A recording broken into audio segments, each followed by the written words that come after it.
Hello, welcome. Thank you so much for coming to spend this lovely sunny Sunday morning with us here at the church. My name is Sarah Cochran and I am Chief Curator. However, I have to admit the brilliance behind this exhibition is all San Haven, who is sitting in the back being very discreet. This is Sam's first exhibition. It has been an enormous pleasure to work with him. I have learned so much from him. And one of the things I learned an enormous amount of information about process was when Sam talked me through your work, Dan. So we're very happy and delighted and lucky to have Dan Rizzie with us today. I'm just going to give a very, very short introduction. You can make it long. Oh, okay. In the beginning. Dan is obviously an international man of mystery who grew up in extraordinary places such as India, Egypt, Jamaica, and Jordan, as well as Sag Harbor, probably the most exotic of all places. He is obviously a renowned painter, printmaker, and collage artist. Somebody who is very interested in surfaces, and not necessarily in illusions, but somebody whose work is profoundly engaged with symbolism, art history, plays on art history, as well as ideas of beauty and extraordinary processes of printmaking. So we're very, very lucky to be here today on the last day of the show. Again, thank you for joining us, and please help me thank Dan for being here. Thank you, Dan. Thank you. Thank you all very much. Let us pray. I somehow knew that my work would end up in a church. And I'm really, really honored to be here today and pleased. I don't think it gets any better than to get a show, attention like this in your own hometown, and as we all are lucky to live in this wonderful place. My train of thought makes many, many stops, so bear with me. The last time I did something like this, here's how long it's been since I really spoke about my work in a situation like this. I showed slides. I think it was at Guildhall about 20 years ago. And my wife asked me if I was going to show slides today, and I said, well, yeah. So I'd like to begin by showing you some slides. This is a print I did when I was really young. Can the people in the back see it? John, can you see? Yeah. So there's that, and then there's this one, which I'm also really pleased about. Okay, enough bullshit. My career as a printmaker started sort of haphazardly, and it didn't begin in any of the exotic countries that I lived in. I went to high school in India, and I was interested in studying art, and we had an art teacher there, and I tried a bunch of different things. It's just about when acrylic paint was becoming well known, and I thought, wow. And I actually started as a printmaker in Tribeca, New York, when I moved there from Dallas, Texas, where I'd graduated from the Meadow School of the Arts at Southern Methodist University. And they didn't have a printmaking department there either, even though I was very, very interested in printmaking.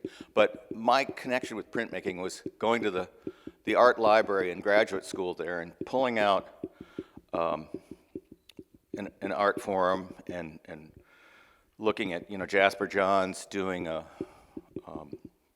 print with ULAE,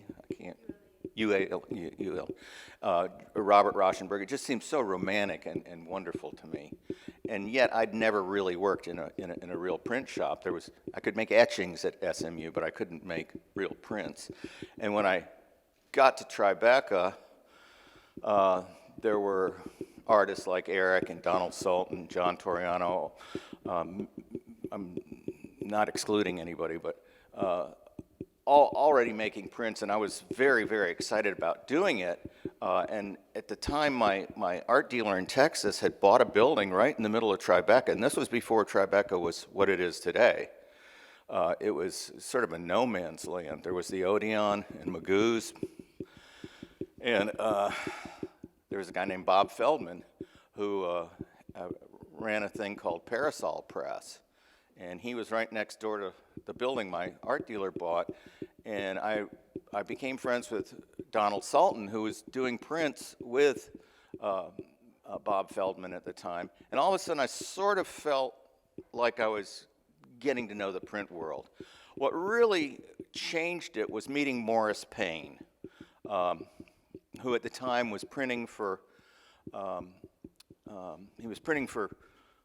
Jasper Johns and Bernard Jacobson in London, and here everyone was here in Tribeca, and I wanted to make a print, and I got my art dealer from Texas to put up the money for me to make a print with Morris Payne, who agreed to work with me if the money was there. He didn't say, yeah, I'd love to work with you because you're one of my favorite artists. He goes, if there's money there, we'll do it. So we produced this print. This was done started in 1981, and in 82 it was published.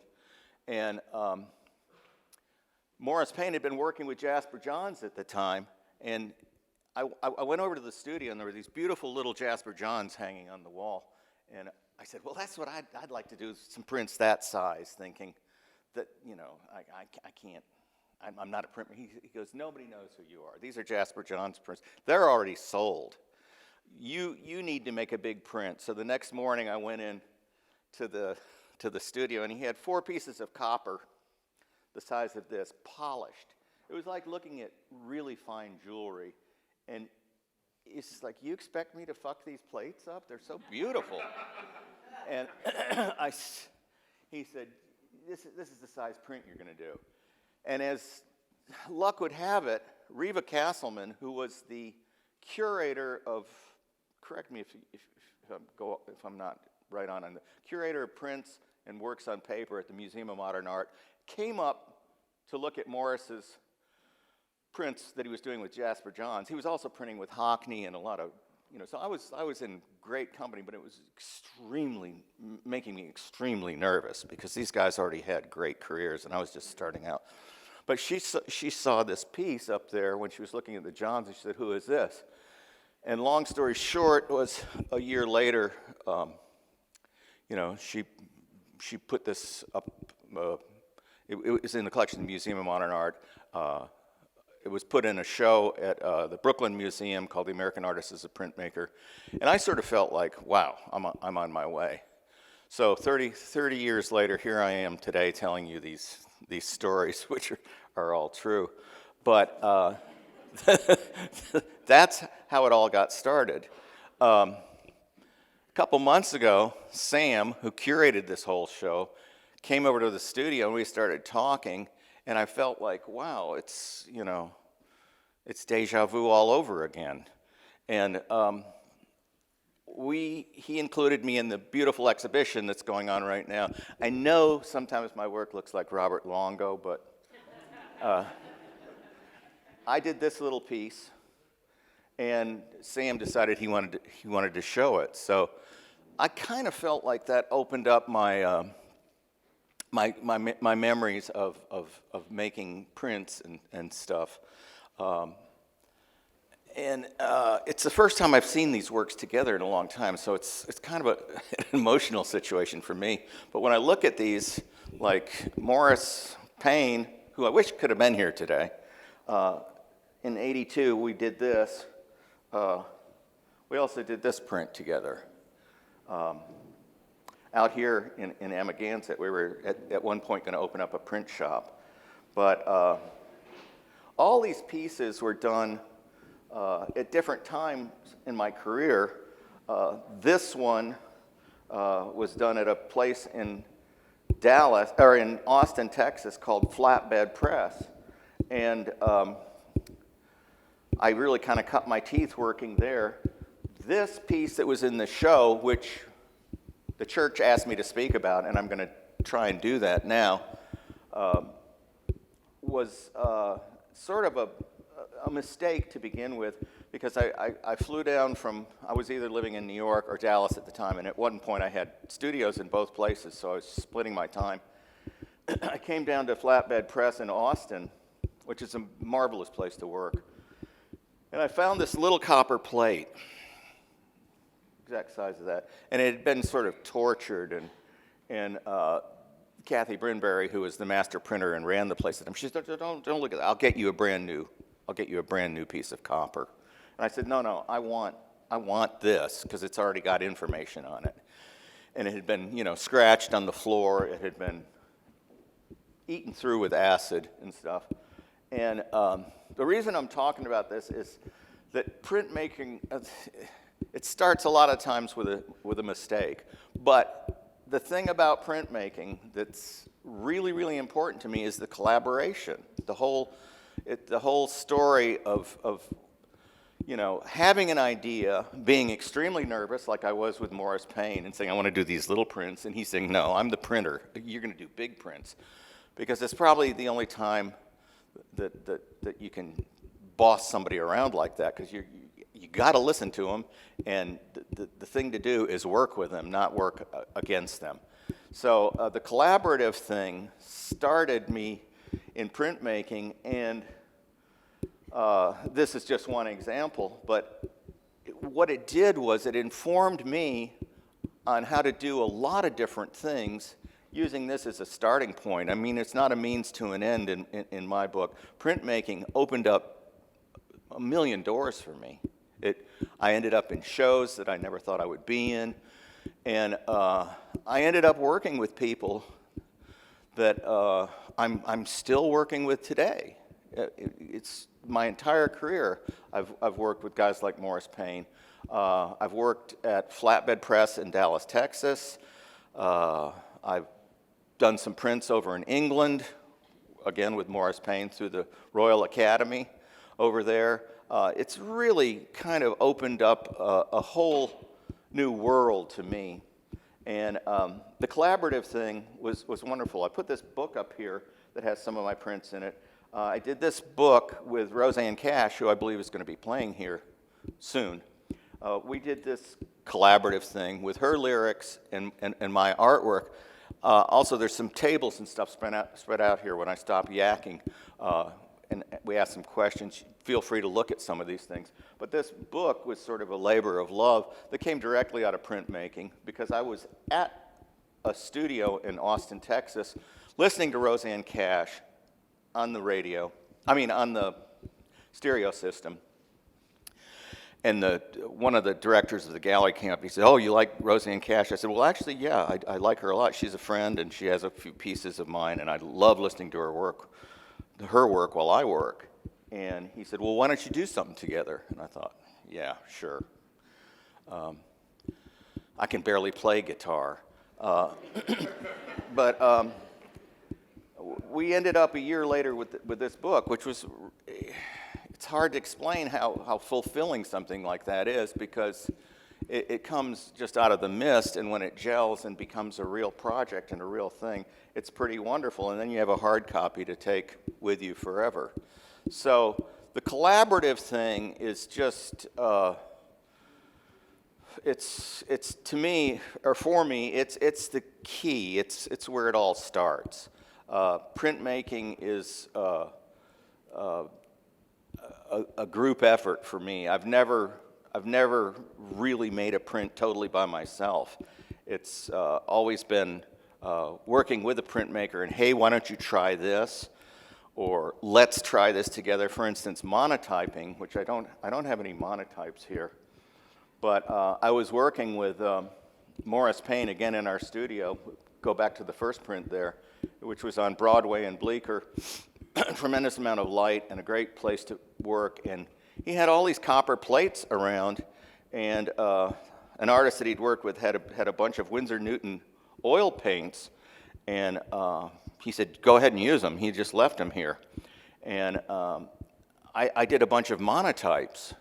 I just painted directly on a piece of copper that was left over.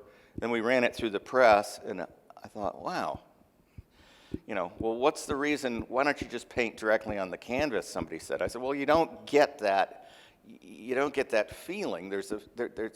When you transfer from a non-porous piece of material like copper that has paint on top of it, it just takes the paint. It's hard to say, but it's a thing that's done through pressure. It's a completely different way of working. Yet it gets the strokes and everything in there.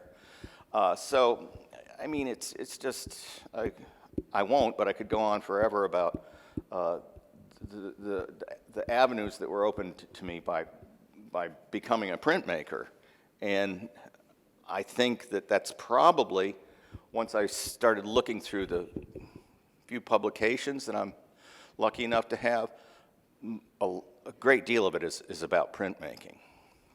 Now, the other thing is, I hate just standing up here and yakking. I would rather, if we could, open this up to where we could, if people could ask me some questions and stuff. Yeah. I think it would be great for everybody to understand exactly. I mean, the little flower is a great one, although others are relevant. The process, because it's a deceptively complex. Oh yeah, okay. With the way that color is added and the place. So if you could actually walk people through. Yeah. So this is a copper plate etching. It's an aqua tint. This is so for you can look later. Here's the print. Here's the plate. This piece started out with a copper plate that they were going to throw away, and I said, no. I said, just let's ink it up and run it through the press, and it had these gouges and stuff in it.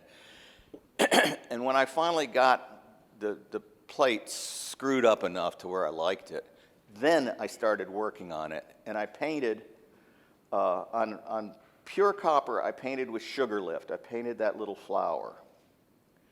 Then we covered it with asphaltum. Sugar lift is the term is you mix, I believe, India ink, sugar, and water, and it's just like a goopy substance that you can paint with. I really like it. It has the quality of a wet paint. Once it dries, the piece is covered with asphaltum and put in a hot bath of water, and the water lifts where the sugar is painted. The image that you painted on there is lifted off, and there's this greasy asphaltum around it with this copper that's completely exposed. Then in turn, the copper plate is put in a box, and it's covered with resin. It just this resin that sort of sits on the plate, and it's put on a hot plate. The resin sits up, and then you etch it. So what you end up with is this image in black and white.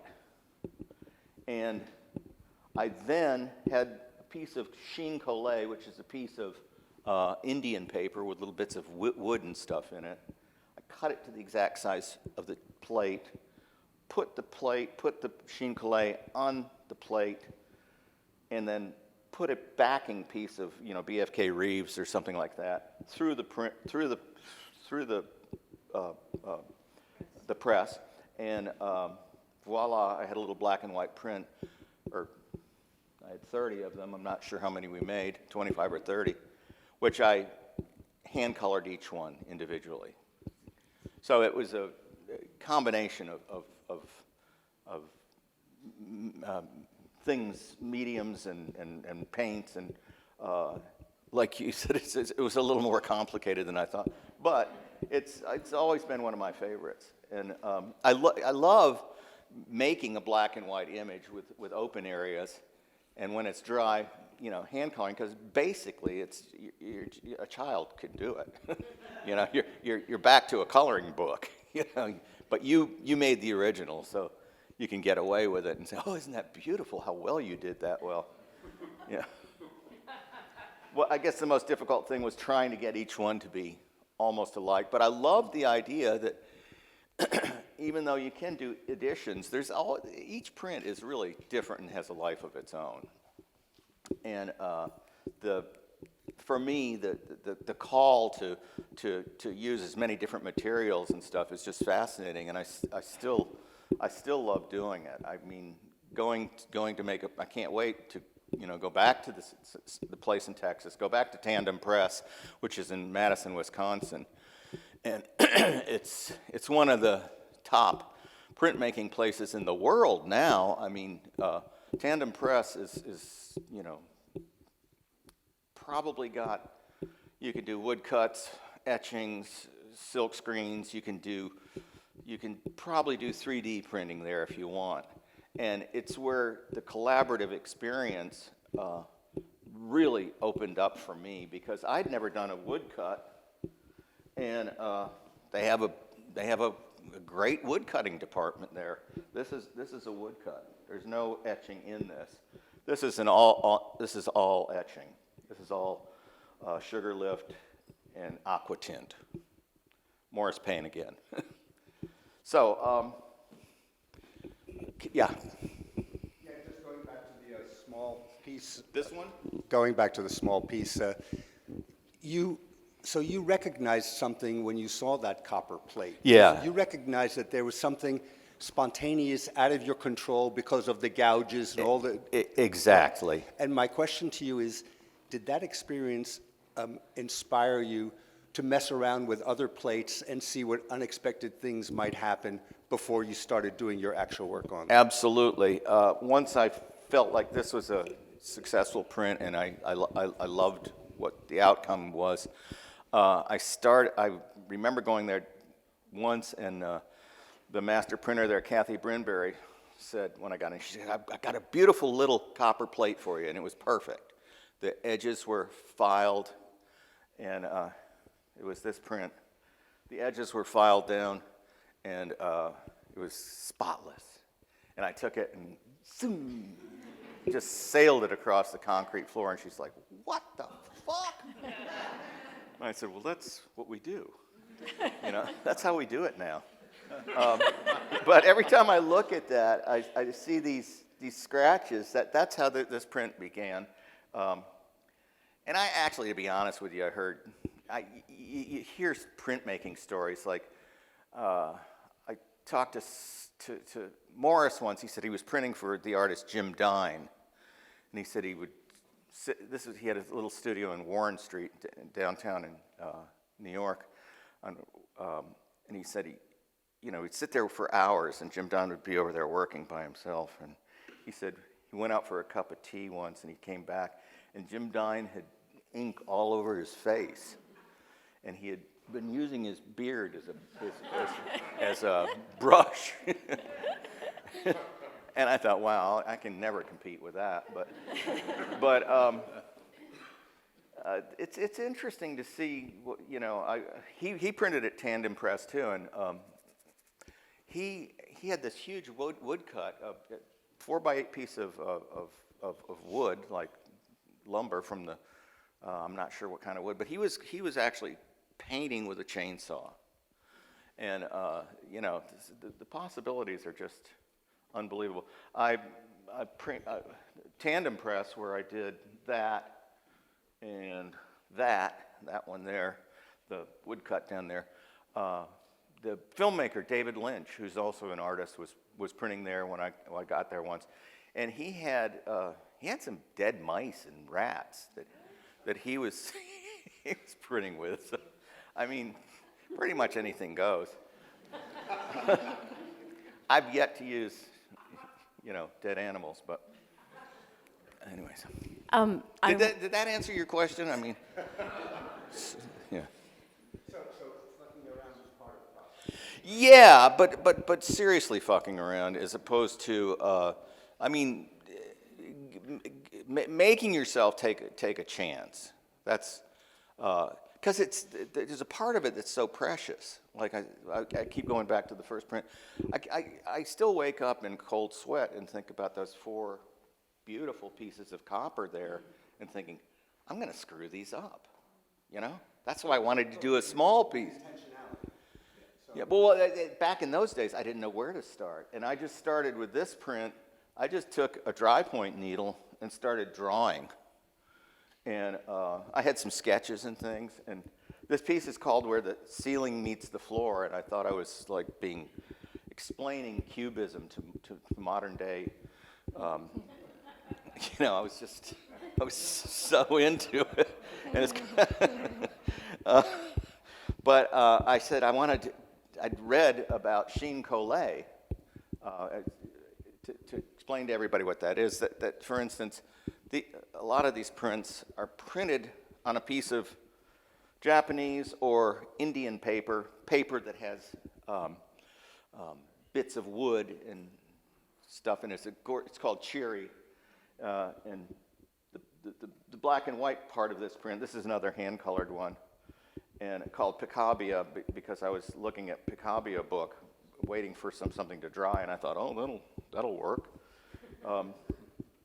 Let me dedicate this to Picabia. I'm still not sure what the image came from, but at any rate, it's one of my favorite prints, and I loved making it.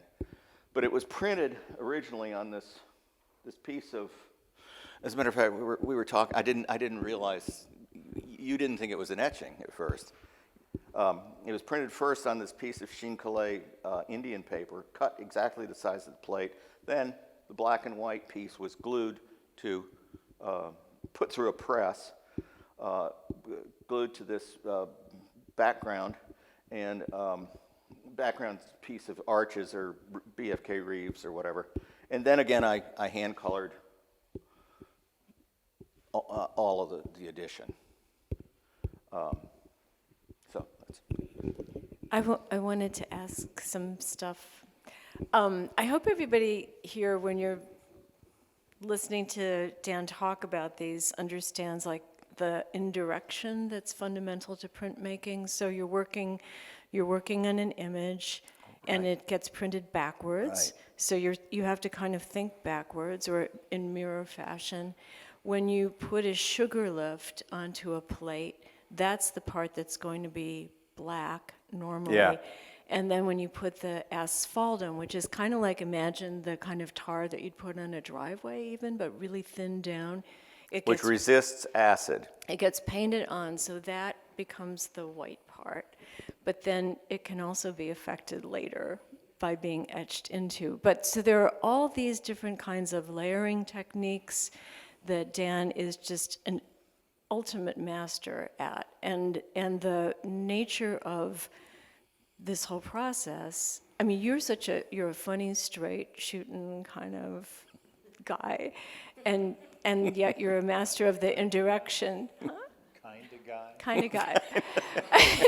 Yeah. But you are just absolutely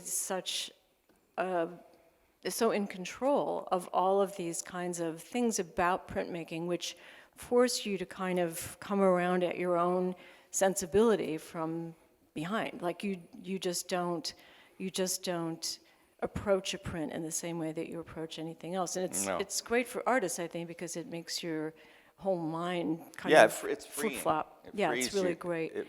But to that point, I wanted to ask you to please talk a little bit about the imagery too, because I'm sitting here. It's the end of February. Everybody's wishing it was like a little later in the year and a little springier. And all of this imagery has this kind of bursting forth kind of quality to it, which just seems perfect for the moment and what we're all wishing for. And it's I never thought about that, yeah. Really? Because no, I mean, I think your work's see what you're saying. very like ebullient and about growth and about emergence, and it has this kind of indelible positivism in it, and I think it's beautiful.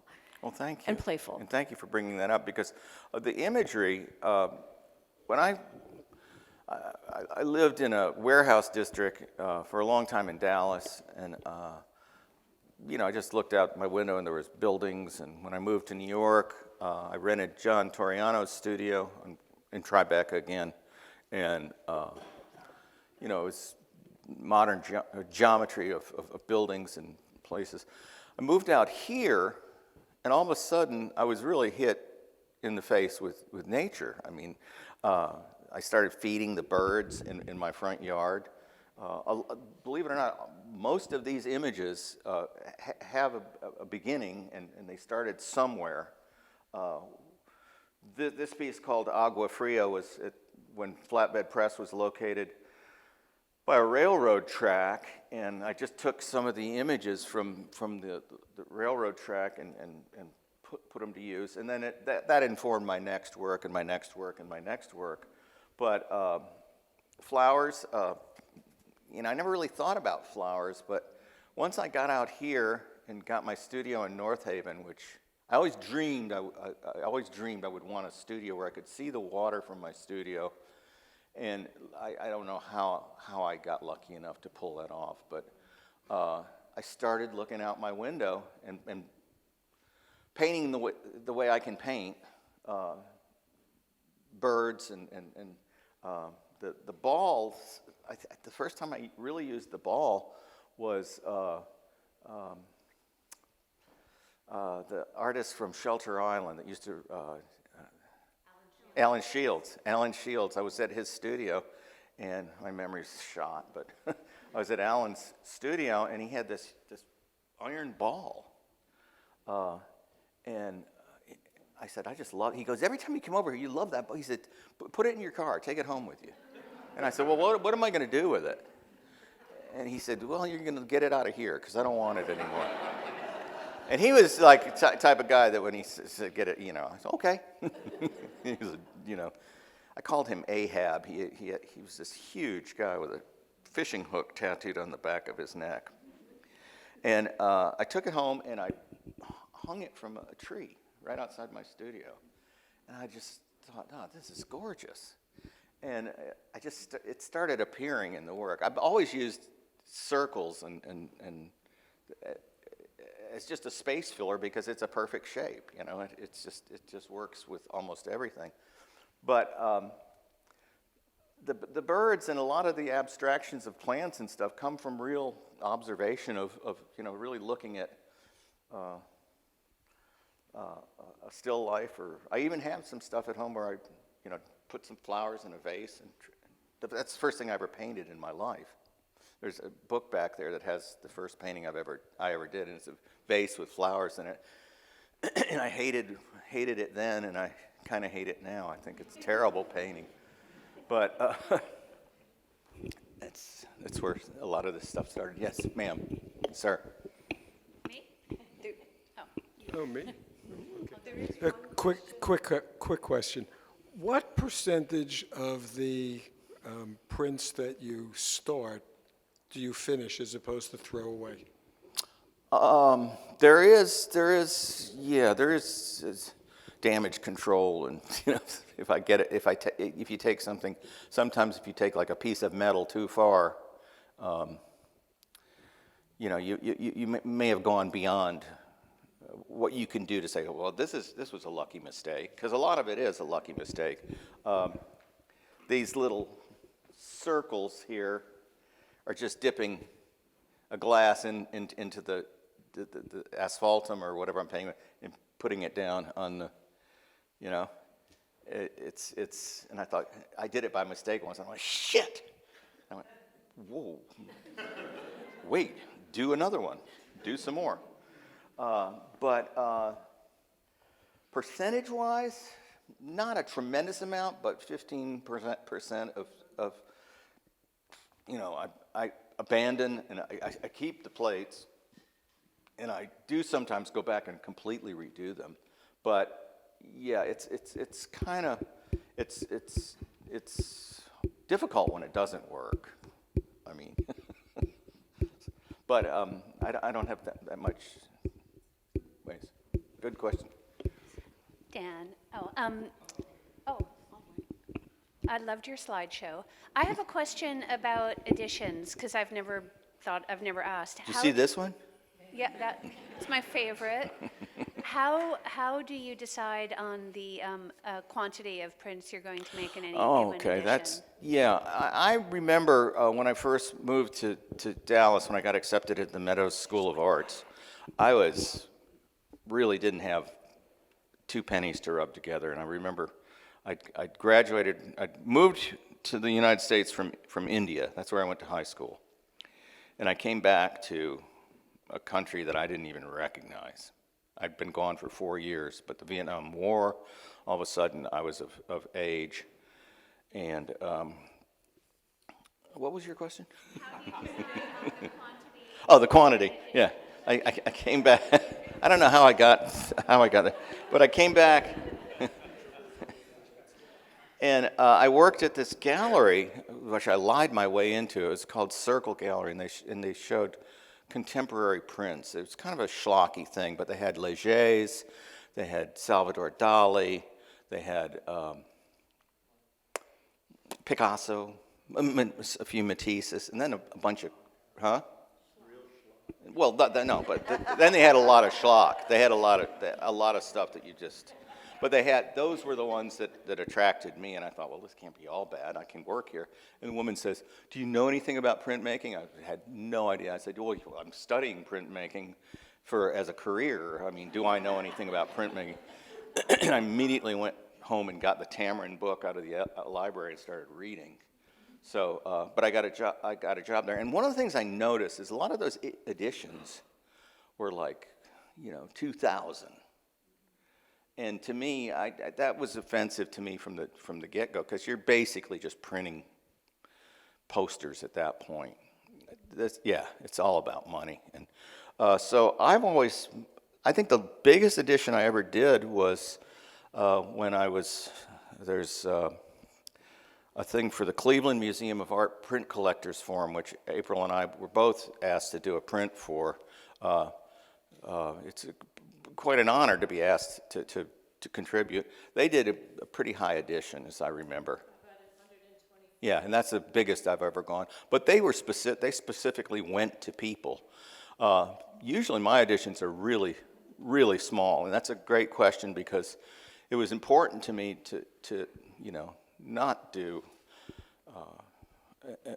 a print with, like you'd look at a Leroy Neiman print with, they did 1,000 of them, and it's a silk screen, and it's a photo.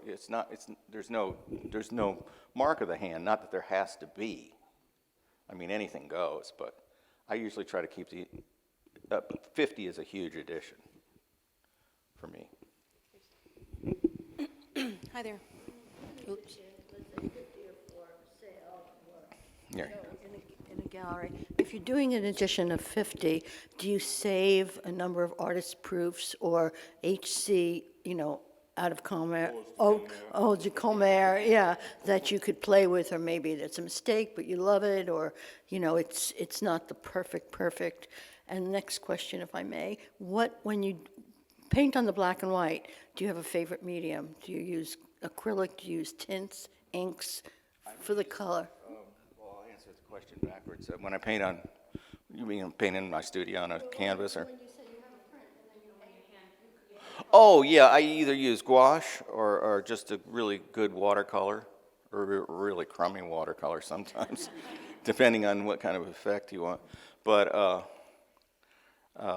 yeah. And as far as figuring out, when you're fortunate enough to work with a publisher like Tandem Press, they look at, you have a conference, you get a mock-up, you get an artist proof going, and you say, well, I really like this. I'd like to do more of these. So we decide on the edition number, and then there's generally, like most of these are artist proofs. That's 1 out of 8. So I got 8 of those. That was part of the deal. And occasionally, when you're printmaking and there's a mistake, they'll say, "Oh, you can throw that away." No, I don't want to throw that away, because that'll come back to the studio and I'll do something to it. I don't throw anything away. My friend Davo over there, who's an artist, will tell you the same thing. You keep everything, because at some point you will use it. So thanks for that question. Hi there. Hi. Oh, me? I was thinking, as you were talking, that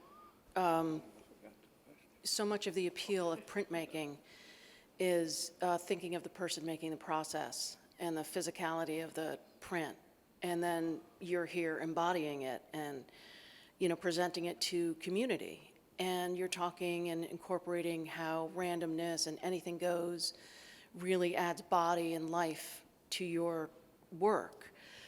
What are your thoughts about artificial intelligence? And my real question is, would you incorporate it? Could you get out ahead of it before it flattens printmaking? That's such a new thing. That's a great question. I'm not sure I have the brains to answer it, to be honest. I don't, you know, AI seems to be the subject of the day in art. I'd be curious to see what some of my friends who are artists think about that. But it certainly has worked its way into the our heads. I don't have an opinion about it at this point because I don't know enough to talk about it. Well, give me an example.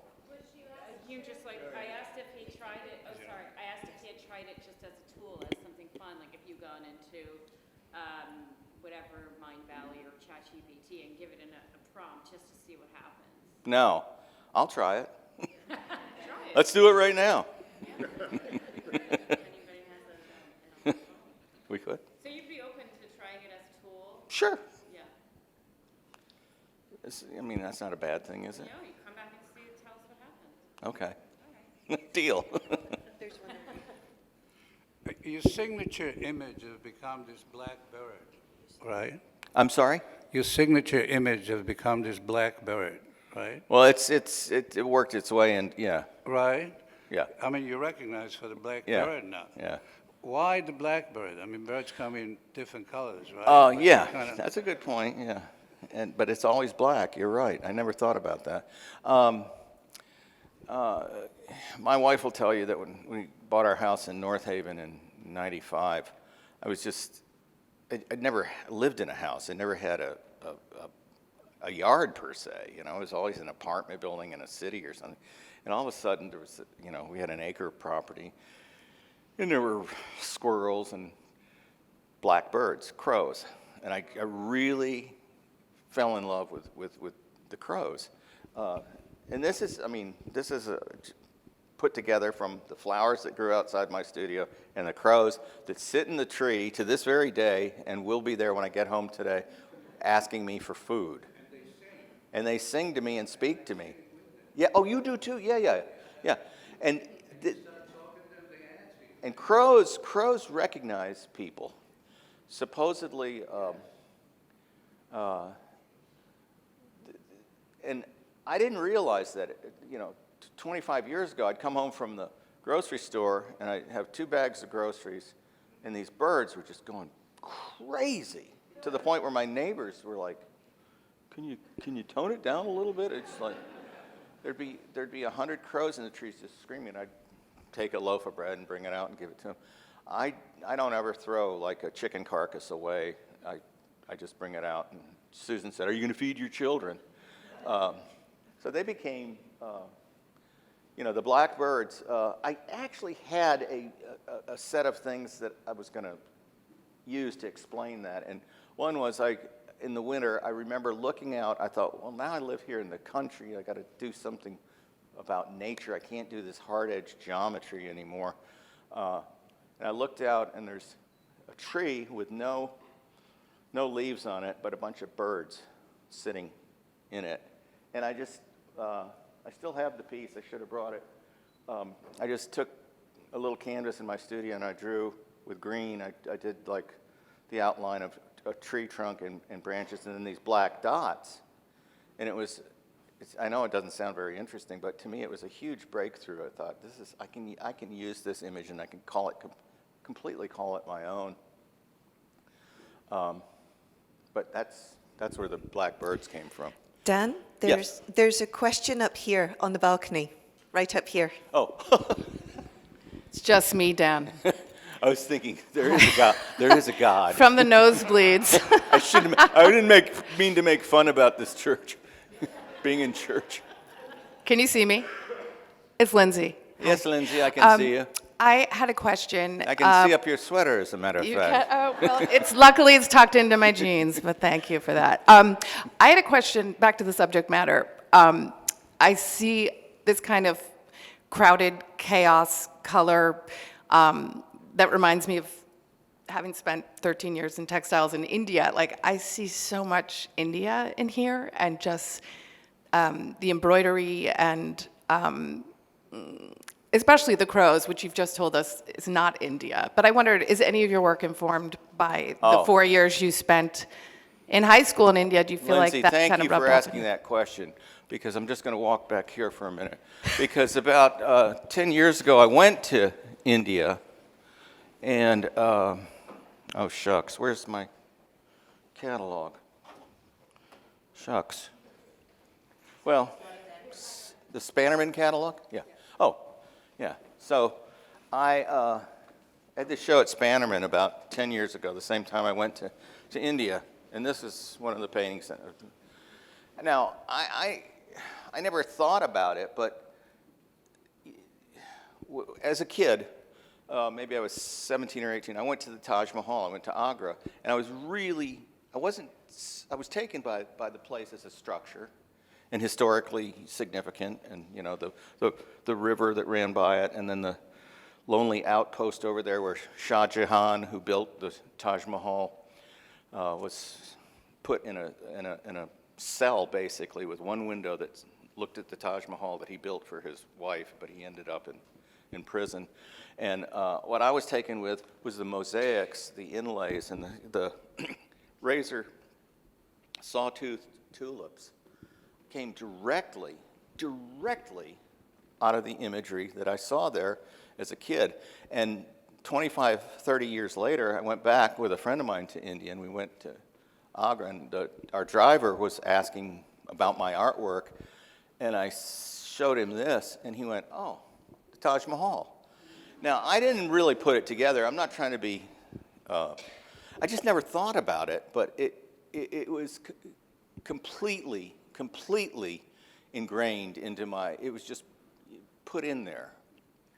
And it is to this day, you know. I mean, I developed these symbols, and a lot of this is that which you can't see right, is a wood block that I got from India, and I have a bunch of wood blocks that I still use. I still make some of my own designs, because these paintings are a mixture of collage and paint, and you know, sand applications, charcoal dust, marble dust. But India was a huge influence. I mean, I don't understand how it couldn't have been on me. But thank you for asking that, because I completely overlooked that. But yeah, when I went back, it just floored me. Seems like place makes big changes in your art. How did the process and working with printmakers affect your painting? Totally opened up new doors. I mean, it liberated me. I went from a place of sheer terror, like you know, I wanted so much to make a print. I felt like it was such a romantic history that went with it, and I read everything I could read about lithography and how printmaking started. And but once I did it, it completely, like I said, I started making my own paper. I did a thing with Dieudonné in New York. I did some handmade papers, you know, stuff I never dreamed of doing, but it certainly, it was liberating. Dan? Yes, Kathy. I love the book you did with Roseanne Cash. So I'd like to know, are you planning to do another collaboration with the artists in the future? And if so, who would be number one on your wish list? Oh.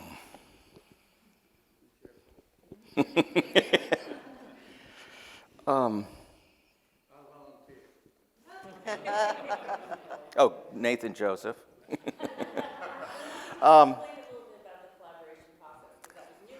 Well, yeah, I'd like to do another book with her. You know, since because it's a difficult. The book here started when I was in Austin, Texas, and listening to her music. And somebody said, why don't you do a project with her? And I called her, and she said, let's do it. And I thought, oh, wow. So for about a year, we would meet when we could, and we would talk over the phone or do emails back and forth, sometimes with her in Germany and me in Texas, or me in Italy and her in New York.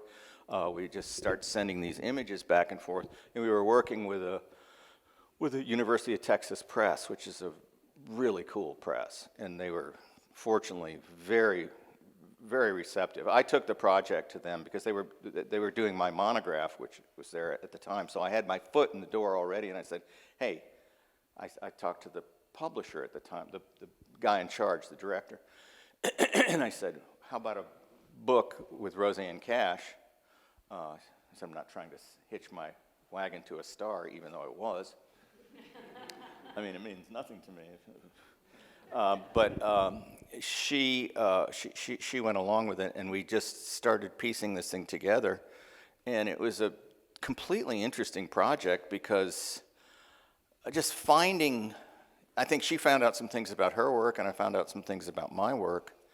Like, for instance, finding an image that I'd already done that completely matched, like the bird on the blade thing, you know. She has a line in one of her songs that's a bird on a blade. And that became I had a drawing of a little bird sitting on a knife. And it was black and white, Nathan. But I'd love to work with a poet or you know, I think it's interesting when you combine, you know, the two different artists with different approaches to how they get their message across. It's always fascinating. I mean, it's been done too throughout art history. Frank O'Hara and my friend artist Norman Bloom did these painting. Larry Rivers did it too, where he would work with poets, and it's an interesting. It's another interesting way to look at things. I'd like to sing now.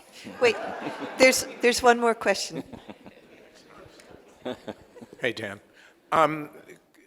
Do you ever, first of all, I don't know if you get to keep the plates if you're working with them. Oh, I'm here. I didn't Sorry. realize where you were. That's okay. I don't know if you get to keep the plates, but if you do you ever have the interest or curiosity to rework them? I mean, I'm thinking about what Can I use your press? You could, sure. That would be fun. Can we ink? Yeah, Yeah. As a matter of fact, yeah, I have.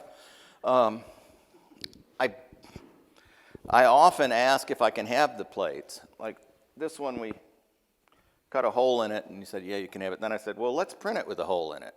So, but yeah, I do have plates, and I do have a couple that I saved with hopes that I would rework them in the future. I don't really throw anything away, and maybe I should, but it's, right, Davo? No. I'm thinking about what Nathan said about the black birds. I mean, you have an opportunity to ink it anywhere. Yeah, and as a matter of fact, if I could find that, I've done it with wood blocks. And, because for the longest time I'd do one print, and it was like, I'll stop, I'll do another new one. It is interesting. If you take a print, then you do something to it, you do something else to it, you do something, you just keep piling on information until you've left the original idea and created a new one. So yeah, I mean, yeah, I do, and I do have, and I might show up at your studio. Dan, thank you so much. Well, thank you all.